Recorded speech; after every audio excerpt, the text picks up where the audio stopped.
Mais um debate extremamente importante na internet. Os dinossauros estavam ou não na Arca de Noé? Meu amigo, um tema de extrema importância, mostrando que o sistema educacional brasileiro está cada vez mais dando resultados. Dessa vez aqui, um ateu cientista e um cristão cientista, segundo ele, não sei se é. Vão debater, dinossauros estavam ou não na Arca de Noé? Da evolução. Sim, o Júnior. Eu ia te falar, por causa dessa questão da camiseta que você coloca. Não, sempre. Sabe o que acontece com essa camiseta? Eu fui no Flow junto com o Rodrigo Silva. E lá surgiu uma discussão sobre dinossauros. Olá. Aí eu disse assim, olha, os dinossauros eram vegetarianos antes. Se tornaram carnívoros depois do dilúvio. Nossa, aí, foi uma comoção nacional. Imagina. Por que será? Porque o T-Rex herbívoro, os carnívoros herbívoros. Mas o que acontece? Eu tô preparando uma live bem legal. Eu só tô esperando um pouco, porque o T-Rex especificamente a gente não tem nenhuma evidência ainda de que ele foi herbívoro. Mas praticamente todos os super carnívoros, a gente já descobriu restos de vegetais nos seus intestinos. Então, eles eram, de fato, herbívoros, se tornaram carnívoros depois do dilúvio, do ponto de vista criacionista. Então, eu incorporei, sabe? O pessoal começou a zombar do dinossauro herbívoro. Eu fiz uma camiseta, botei aqui uma cenoura, você viu? Virou marketing, virou uma peça de identificação com ele. Eu sou o cara que mostrou ao mundo que o tiranossauro comia alface. E tal. Uhum. É muito legal a gente perceber que, de fato, houve uma mudança muito drástica na Terra. E quando realmente os dinossauros foram extintos? Como eu falei pra você, já Júnior... que não foi com o meteoro, foi como? O Júnior, quem defende o criacionismo bíblico como eu, raiz, né? Raiz. Não faz compromissos com as teorias naturalistas... entende que houve um dilúvio na Terra há 4.400 anos atrás e que esse dilúvio mudou completamente as condições da Terra. E o Rodrigo Silva acredita que o dilúvio foi universal, foi tipo, não claro que em foi. Um determinado lugar. Não pode ter sido... se você acha que houve um dilúvio, se você acredita que a Bíblia é o relato técnico consistente e coerente do dilúvio, tem Gênesis 7 que... A Bíblia não é isso, meu irmão. A Bíblia não é isso. Primeiro, a Bíblia é uma biblioteca. De novo, tendo que explicar o óbvio, porque eu acho que esse código vai pro ar. A Bíblia, ela não é um livro. A Bíblia não é um livro. A Bíblia é uma biblioteca. Tá? Que a Santa Igreja Católica foi lá, com base na tradição, e comprou. Agora, a Bíblia tem livros de profecias, a Bíblia tem livros tem cartas, as cartas de São Paulo. A Bíblia, São Paulo, quando ele estava escrevendo a carta aos romanos, ele não estava pensando, isso aqui vai ser um livro do Novo Testamento, né? Quando Lucas escreve para Teófilo o Evangelho de São Lucas e os Atos dos Apóstolos, Lucas não está falando ali pensando assim, Teófilo, esse aqui vai ser o terceiro livro dos Evangelhos e depois, logo na sequência de João, vai ter aqui Atos dos Apóstolos, né? E o que é o livro de Gênesis? Gente, as pessoas acham que isso diminui a crença delas, isso invalida a crença delas, sabe? Você imagina um povo há 3.400 anos, a tradição deles era baseada na tradição oral. A gente dá valor ao papel escrito e tal, mas isso não tem tanto tempo na história, sabe? Inclusive, muito do que... Eu não sei se isso é tão fato, né? Eu vi o Henrique, do Estranha História, falando sobre isso, né? A China, como ela descobriu o papel, muito da história dela se perdeu, porque papel se perde mesmo, entendeu? Então, evapora. Então, a tradição oral... Para esses povos era tão ou mais importante do que a tradição do que estava escrito no papel. Então era simplesmente eles contando a percepção deles da criação do universo, do mundo, do que eles passaram. É uma criação de um não diria nem que é um mito, mas é uma criação das raízes, digamos assim, de um povo que foi sendo compilado, foi sendo escrito. E o livro de Gênesis aborda isso, o livro de Levítico, Número, Deuteronômio e etc. Agora, tem que ser... Ao pé da letra, cara, é cosmologia. Eu não sei qual que é o termo correto sobre isso, entendeu? Mas isso não diminui nem um pouco a fé cristã, não deveria. Isso não deveria ser pauta. Aí não, pra eu ser cristão, eu tenho que acreditar literal que Deus criou a Terra antes de criar o Sol. Sabe? Aí não dá. Aí fica uma coisa meio assim, sabe? Fala, tem 65 indicações em Gênesis 7 que o dilúvio foi global. Tudo morreu, tudo cobriu debaixo da terra, cobriu todos os montes, tudo. É porque, sabe, pra eles, você dá um dilúvio ali, não é? Alaga tudo. Cara, você vai ter relato disso como se fosse no mundo todo, né? 65 Como é que é? Cosmogonia. vezes. Então ele foi, obviamente que foi global. Se você acredita no dilúvio, ele foi global. 75% dos continentes estão cobertos por rochas sedimentares. 95% dos animais nessas rochas sedimentares são animais marinhos. O que está fazendo animal marinho em cima de continente? Um grande dilúvio global cobriu tudo e depositou essas camadas plano-paralelas. Então os dinossauros saindo da arca, porque eles estavam na arca, os caras falam assim, nossa, professor... O Tiranossauro Rex na arca. Claro que sim. Cara, isso daqui depõe muito mais contra a fé cristã. Isso aqui depõe demais. Você imagina você falar sobre Deus, Cristo. Cara, tem uma história muito mais bela a ser contada. Tem uma história muito mais importante a ser notada, a ser replicada, a ser explicada, a ser comentada, a ser seguida. Que é Deus fazendo carne, nascendo do ventre de uma virgem, caminhando entre homens, pregando o amor ao próximo, pregando o acolhimento aos pobres, pregando a justiça, o amor, e nos deixando a esperança de um reino eterno ao lado dele. E esse Deus encarnado, 100% homem, 100% Deus, filho de uma virgem, vem à terra e é humilhado, cuspido, morto, sepultado e ressuscitado ao terceiro dia. Olha que história muito mais bela. Muito mais emocionante. Mas nós vamos ficar aqui porque o Tiranossauro Rex estava assim na Arca de Noé. E falar que isso não aconteceu te faz menos cristão. Dá licença, sabe? Eu fico louco com essas coisas, né? Não, o pessoal fala isso mesmo. Vegetariano. Nossa. A camisa aí. Claro. O T-Rex nasce de ovo, o Júnior. Os caras não conhecem os nossos argumentos, começam a criticar à toa. Né? O T-Rex nasce de ovo. Pequenininho. São 58 tipos básicos de dinossauros que entraram na arca. Cabia numa sala não muito grande. Tem o Ark Encounter, o museu nos Estados Unidos, sensacional com a arca. A gente vai visitar agora. Eu vou visitar agora em julho, no comecinho de julho.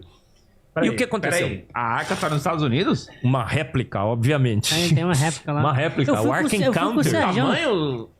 Maravilhoso, imenso. Você foi lá? Quanto tempo durou o dilúvio? Você foi lá? Quanto tempo durou o dilúvio? 374 dias, total. Eu fui com o Sergião no Texas, lá no Institute for Of Creation Research. Aí Bem tá legal lá. pra caramba. Aí tá lá, o dilúvio durou... Cara, tá lá no Instagram um vídeo meu do Sergião lá. 374 dias. Tinha um leão vegano, tinha um leão dentro da arca lá com as maçãs, banana. Aí o Sergião olhando e falando, caraca, mano. Tinha um casal de Velociraptor lá. Mas deixa eu terminar de explicar que eu uso. Caraca, velho. Pô, leão Aí, ó, vegano? Ó, Um leão vegano. Pena que ele não continuou, né? Ô, Júnior, Hoje ele tá caçando. Não, ele tem uma explicação. quando os dinossauros saem da arca, o mundo tá totalmente diferente. Um mundo que era coberto por vegetação vastíssima e os dinossauros eram vegetarianos, agora é a vegetação bastante escassa. O que acontece? Eles passam a ser carnívoros. Não tem nenhum problema você trocar a dieta, né? Não, mas daí, pera lá, mas aí, cara, ó, presta atenção. Presta atenção. Isso é um problema ainda pior. Se eles entrassem na arca carnívoros e saíssem vegetarianos. Ia ser muito mais fácil, porque, ó, então tá lá, dinossaurada lá. Tudo vegano. Veganismo. Pá. Entra na arca. Quando eles saem da arca, sabe assim, o negócio é comer carne. Eles vão e comem todos os bichos que o Noé preservou. Lascou, acabou. Não adiantou nada botar essa quantidade de bicho na arca, porque tá o tiranossauro lá. Saiu. Pô, finalmente, tamo livre, pô. Liberdade cantou, parceiro. Quero comer carne. Olha o tiranossauro pra trás. Tá o Noé com toda a família dele. Todos os bichos. corre, caralho! E o tiranossauro vai estraçalhando e o tio vai comendo tudo. Acabou, porra, não serve pra nada o dilúvio, porra. Sabe, 1 ano sem comer nada. Aí quando sai da arca dá vontade de comer carne, isso acabou. Acabou. Quem eles vão comer? Vai comer todos, vai comer elefante, vai comer girafa, vai comer rato, vai comer o Noé, vai comer a porra toda, entendeu? Todo bom vegetariano sabe disso, né? E aí eles começam a enfrentar grandes dificuldades no mundo pós-diluviano. A temperatura começa a variar, a gente se torna carnívoro, eles se tornam carnívoros.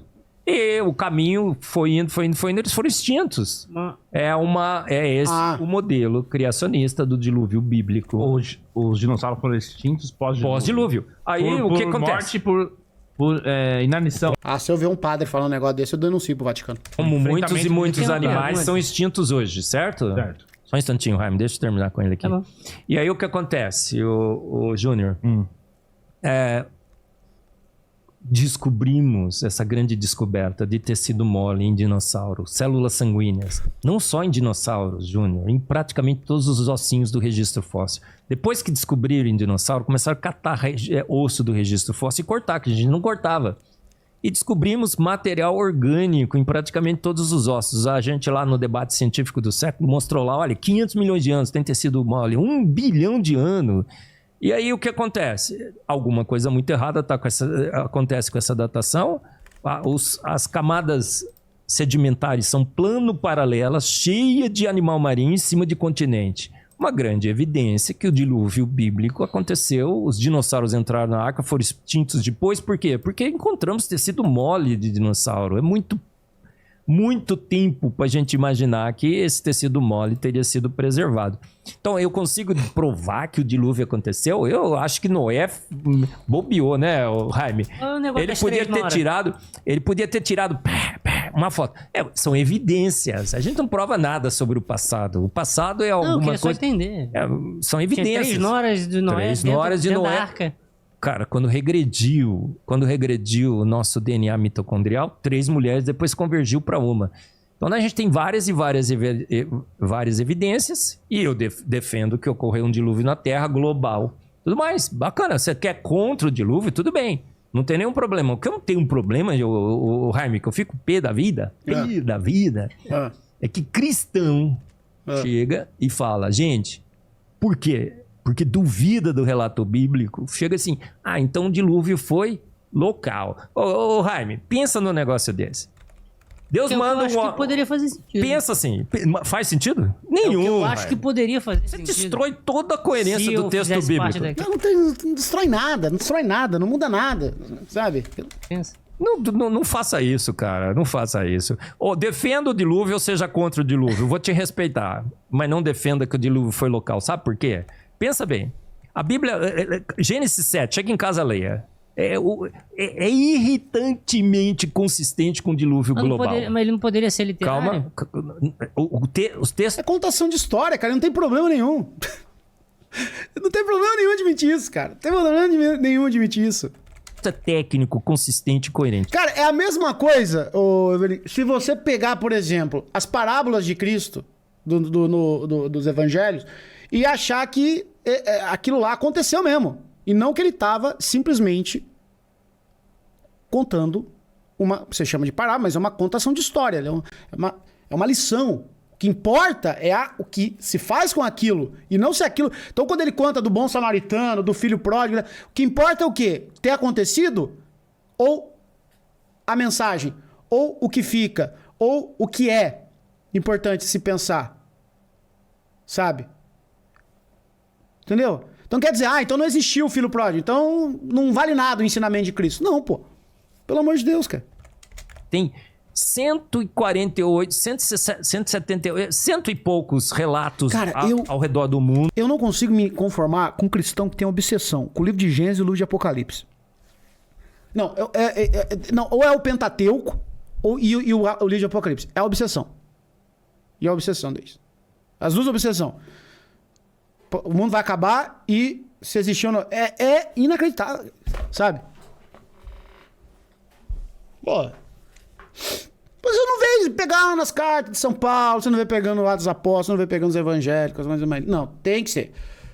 Ou o Pentateuco, ou o Apocalipse. Sobre um dilúvio global. Todos alegóricos, cheio de coisa. O único técnico consistente, coerente é o relato bíblico. Não tem nada de alegoria ali. Olha, dá a dimensão da arca, dá a duração, dá detalhes técnicos de como a arca foi construída. Sensacional. E aí ele fala assim, entrem os pássaros, as aves na arca. O cara manda construir um barco, uma arca. Ele fica lá construindo por 120 anos aproximadamente e manda entrar os pássaros para um dilúvio local. Cara, pombo correio, o professor Adalto Lourenço, eu fiz uma live com ele, foi sensacional. Ele disse assim, se o dilúvio for local, esse Deus é louco, é maluco. Sabe por quê? Ele manda construir uma arca, manda entrar os pássaros lá. Pombo correio, o professor Adalto Lourenço também passou essa informação, foi muito legal. O maior brasileiro de todos os tempos, na minha opinião. Ele manda as aves entrarem quando o pombo-correio voa até 1.000 quilômetros por dia. Um pombo-correio consegue voar 1.000 quilômetros por dia. Cara, já pensou? Ele manda entrar na arca. Cara, fala, voa, cara, escapa do dilúvio local. Não faz sentido você pôr aves na... Não, tudo não é, perde a consistência, a coerência no dilúvio local. Você vai defender o dilúvio local? Não. Cara, eu sei que a galera vai interpretar como zoeira, mas eu juro que não é zoeira. É uma pergunta de verdade minha. Vamos dizer que eu aceite o seu argumento do dinossauro ser carnívoro antes. Desculpa. Sim. Vegetariano antes e... Conta do pecado, essas coisas todas e tal, virou carnívoro. Eu juro que não é zoeira, Evelyn. Cupim na arca, qual que seria a... Não tinha um casal de cupins pra... Porque, é sério, eu juro que não é zoeira, cara. Cupim não existe? Sim. Então, ele tava na arca, tinha um de cada espécie. O cupim come madeira. Você tá dizendo que o dilúvio durou 1 ano. Eu juro que não é zoeira, que é uma pergunta de boa. Eu juro por tudo que eu não tô zoando, cara. Cara, eu nunca ouvi essa pergunta antes. Mas cara, eu nunca ouvi uma pergunta durou tão... 1 ano e os cupins, cara. Qual é o problema, O cupim não Jaime? existe hoje em dia? Sim. Então, eles não poderiam comer a arca ali?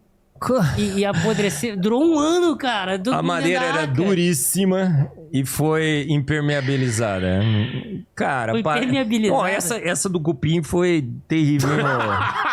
Cara, mas como é que Mas não faz impermeabilizar a sentido, arca não, não é, cara?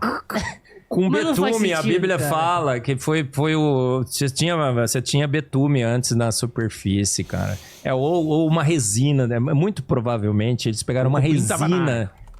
Provavelmente, claro que sim, mas comeu em 1 ano a arca, cara, que é isso? Eu nunca vi uma... Essa foi idosa, hein? Essa do cupim foi Cara, terrível. eu juro por tudo que não é zoeira. Pô, claro que não é zoeira, o argumento não faz sentido nenhum, Não é pô. argumento, eu tô perguntando. O cupim na arca, Você respondeu, tem impermeabilização ali e tal. cara. Provavelmente alguma madeira dentro da arca tinha cupim. E que não era provavelmente a madeira que foi usada na construção da arca. Mas aí, Qual é o problema? não, tá bom. Tudo bem, mas aí mais uma pergunta também. Gente, essa que foi boa, feita, hein? e que foi feita no outro debate, Sim. que você acabou não respondendo. E Qual isso foi? ficou na minha cabeça até hoje, cara. Qual O foi? Pirula falou assim, e as plantas? Quem guardou as plantas? Uma espécie de cada uma pra... O que acontece, né? Tem muitas que são através de sementes, certo? As sementes podem ter sido preservadas. Há várias possibilidades de bolsões de plantas que puderam estar flutuando na água. A gente sabe hoje que quando você tem a vegetação de uma ilha, por exemplo, que é... Pô, mas Não tem nenhum problema com as plantas. A gente consegue preservá-las com sementes, com bolsões. E quando passa inundações de muito tempo, você vê que ilhas que aparecem no mar são rapidamente cobertas. Perguntaram no chat como que a Igreja Católica vê a leitura de Gênesis.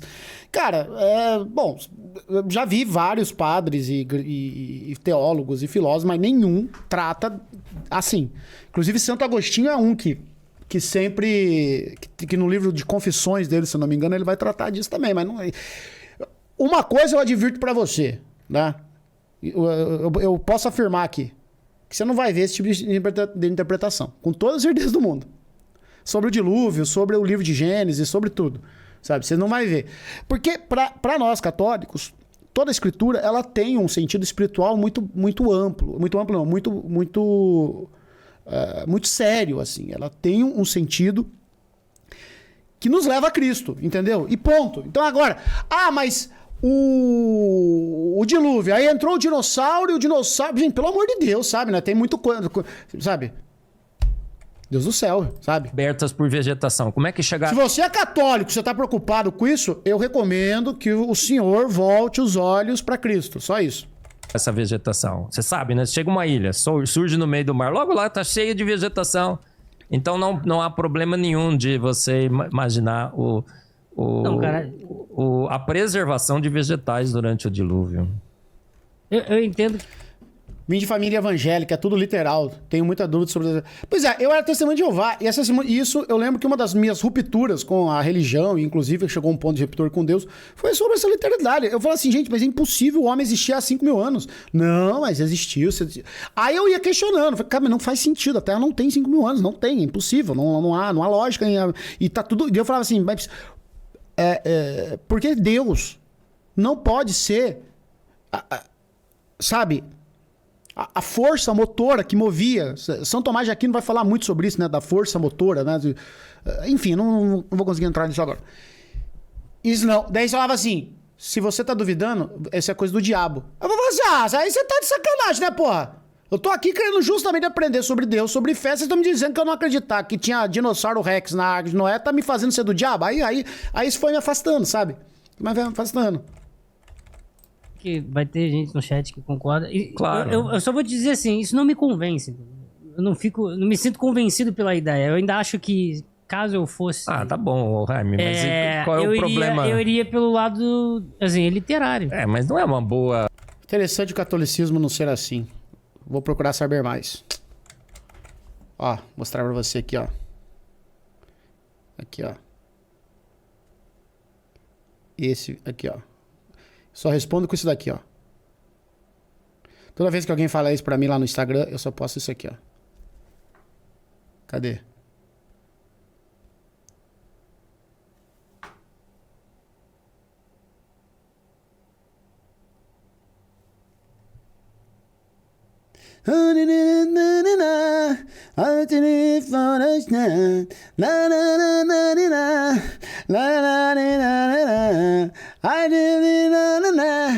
I started all my little darkness. I'm in radio sunset.